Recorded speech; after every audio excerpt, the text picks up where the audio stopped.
punishments. Children are on fitrah. They have a better, they're closer to Jannah than you, bro.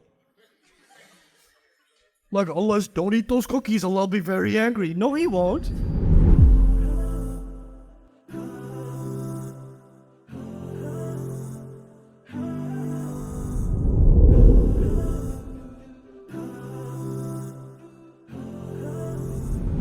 I think you should teach children Islam early, but what you teach them in Islam is sensitive.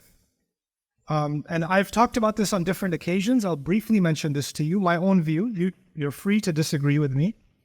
The stories of the prophets, most of them, like the story of Nuh alayhi salam, or the story of Musa and Fir'aun, or the story of Salih and Shu'aib alayhim salam, etc., or the story of Lut alayhi salam.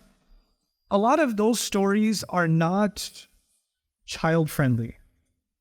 And the reason they're not child-friendly is because we have to understand a teacher teaches based on the student.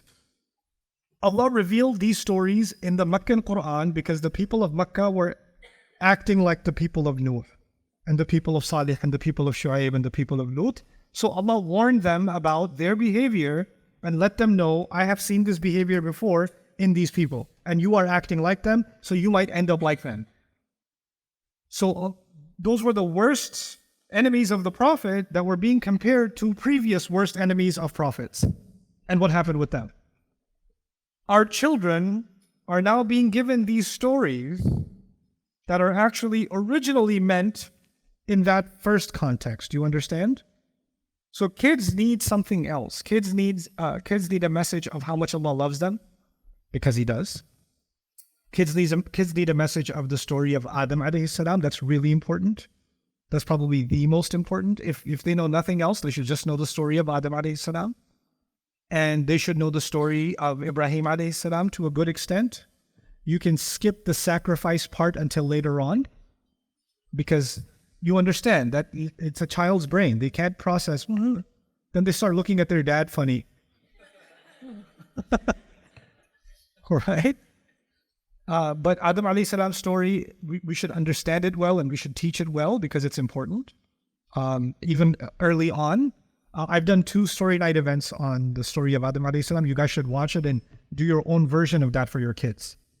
And for any people that are parents, my advice to you is learn to be theatrical. Learn to be a clown. Learn to be an actor. Learn to be a performer when you tell a story to your child. Don't tell a story in the most boring, uninteresting, once upon a time, there was a prophet. His name was Adam. Then he ate from the tree. Yusuf alayhi salam had 11 brothers. His brothers put him in a well. The kid is listening going, put me in a well, please. Just...